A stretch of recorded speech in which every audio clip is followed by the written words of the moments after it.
Vous sentez-vous parfois coincé dans votre vie, comme si, peu importe vos efforts, rien ne change vraiment?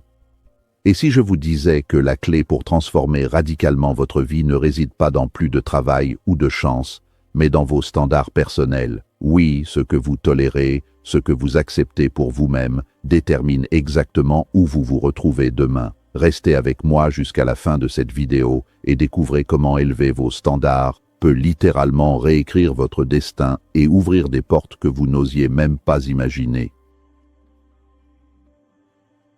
Leçon 1. Comprenez vos standards actuels. Pour transformer une existence, la première étape n'est pas l'action frénétique, mais une observation quasi chirurgicale de sa propre réalité. Vos standards actuels ne sont pas ce que vous dites vouloir, mais ce que vous acceptez de vivre au quotidien. Ils se cachent dans les recoins de vos routines, dans la qualité de votre sommeil, dans la rigueur de votre travail, et surtout, dans le type de traitement que vous autorisez de la part d'autrui. Comprendre vos standards, c'est admettre que votre vie actuelle est le reflet exact du seuil de tolérance que vous avez établi pour vous-même. Si vous êtes entouré de désordre, c'est que votre standard autorise le chaos. Si vous stagnez professionnellement, c'est que votre standard accepte la sécurité au détriment de la croissance. Cette introspection demande une honnêteté brutale qui peut être douloureuse. Nous passons souvent des années à blâmer l'économie, notre éducation ou la chance, alors que le véritable coupable est le thermostat interne que nous avons réglé sur la médiocrité ou le confort tiède. Identifier vos standards actuels, c'est décoder le langage de vos excuses. Chaque fois que vous dites « je n'ai pas le temps » ou « c'est assez bien comme ça », vous signez un contrat avec votre version actuelle pour rester exactement là où vous êtes. C'est en cartographiant ces zones de complaisance que vous commencez à voir les fissures dans votre fondation, celles-là même qui empêchent la construction d'un futur plus ambitieux. L'analyse de vos résultats persistants est le meilleur indicateur de vos normes réelles. Si vous vous retrouvez constamment dans des relations toxiques, votre standard inconscient est peut-être que vous ne méritez pas d'être respecté. Si vous commencez des projets sans jamais les finir, votre standard est l'inconstance. Ce n'est pas un jugement de valeur, mais une prise de données nécessaire. Sans cette clarté, toute tentative de changement sera superficielle, car les vieilles habitudes agissent comme des élastiques qui vous ramènent toujours à votre point d'ancrage initial. Vous devez voir vos limites actuelles non pas comme des fatalités, mais comme des choix passifs que vous avez le pouvoir de révoquer dès l'instant où vous en prenez conscience.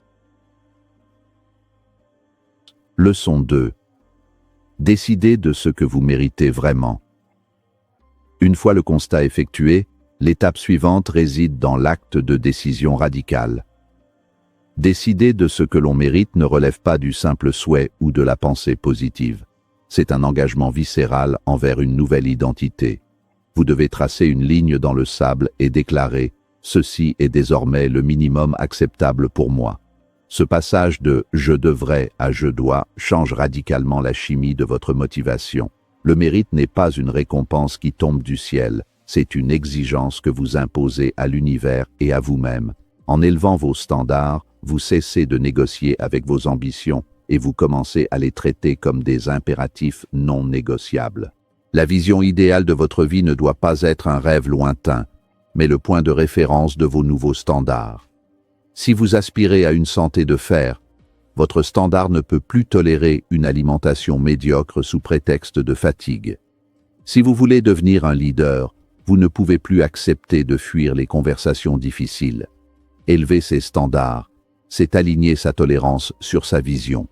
Cela signifie que vous devez devenir intolérant envers tout ce qui ne sert pas votre objectif supérieur. Cette intolérance n'est pas de l'arrogance, mais une forme de respect de soi.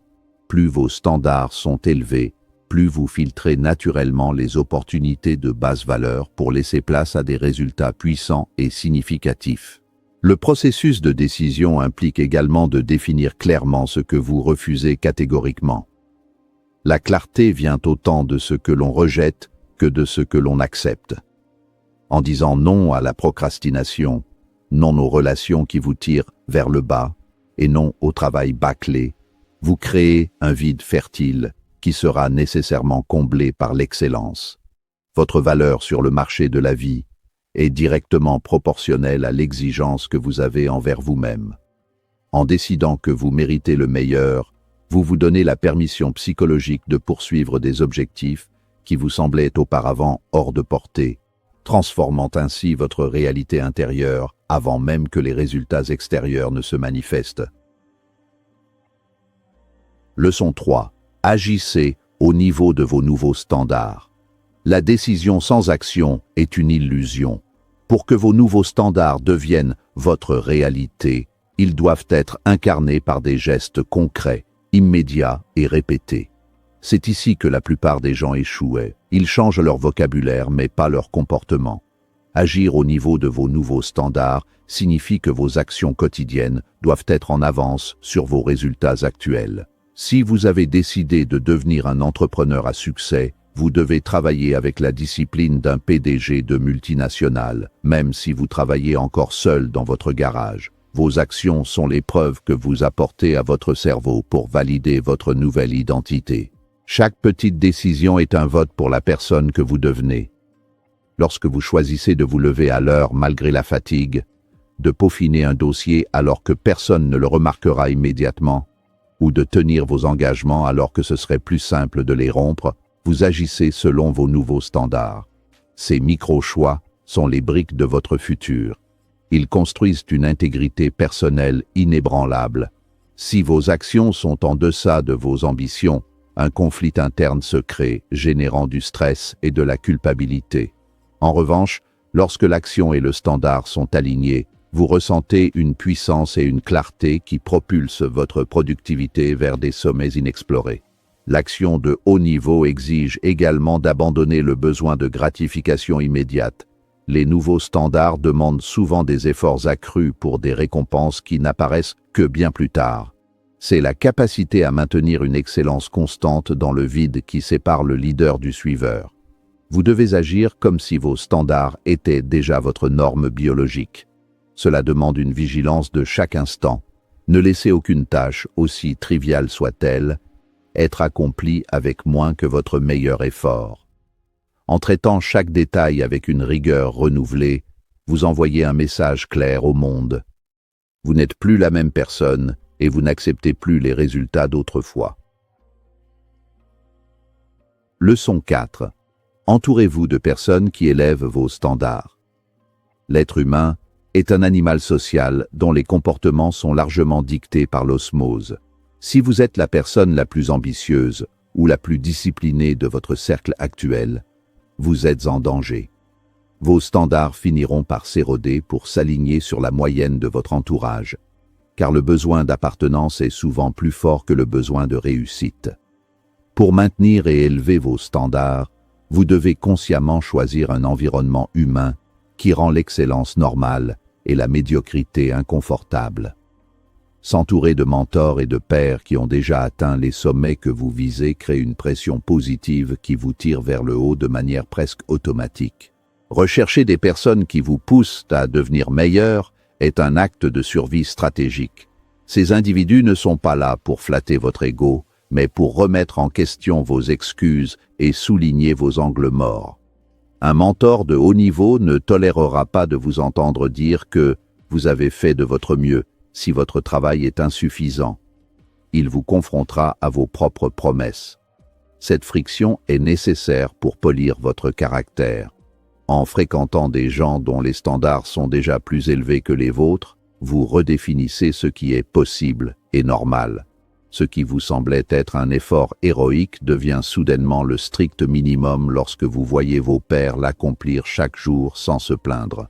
Le tri de votre entourage est sans doute la partie la plus difficile de l'élévation des standards, car elle implique parfois de s'éloigner de personnes que l'on apprécie mais qui freinent notre croissance.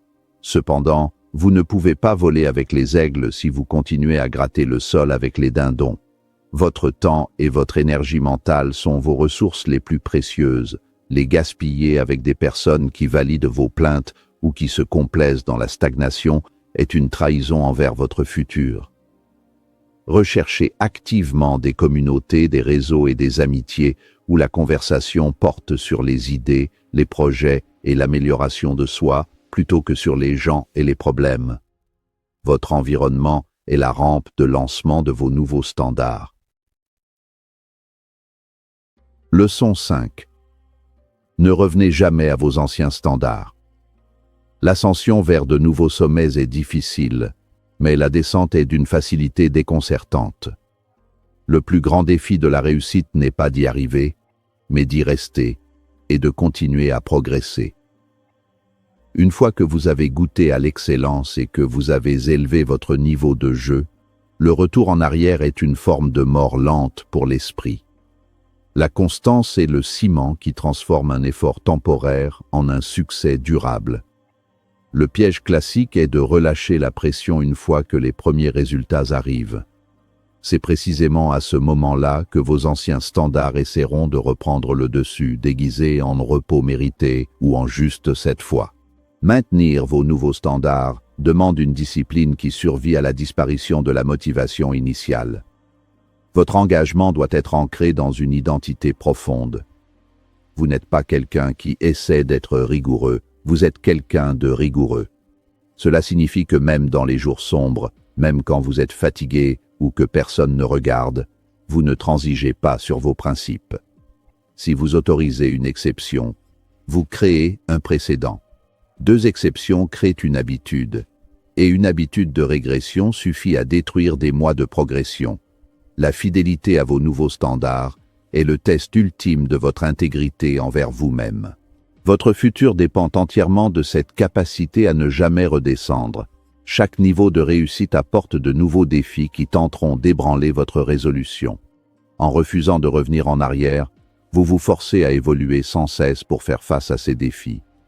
Considérez vos nouveaux standards comme une forteresse. Chaque action conforme renforce les murs, tandis que chaque compromis crée une brèche. Le succès durable appartient à ceux qui considèrent leurs standards non pas comme un fardeau, mais comme le socle de leur liberté. En restant fidèle à cette exigence supérieure, vous ne créez pas seulement une vie meilleure, vous devenez un exemple de ce qui est possible pour tous ceux qui oseront, à leur tour, refuser la médiocrité. Élever vos standards, c'est comme réécrire les règles de votre vie. Vous méritez plus, vous pouvez plus, et le moment de commencer, c'est maintenant. Alors, prenez la décision aujourd'hui. Refusez l'ordinaire, exigez l'extraordinaire et regardez votre vie se transformer comme jamais auparavant.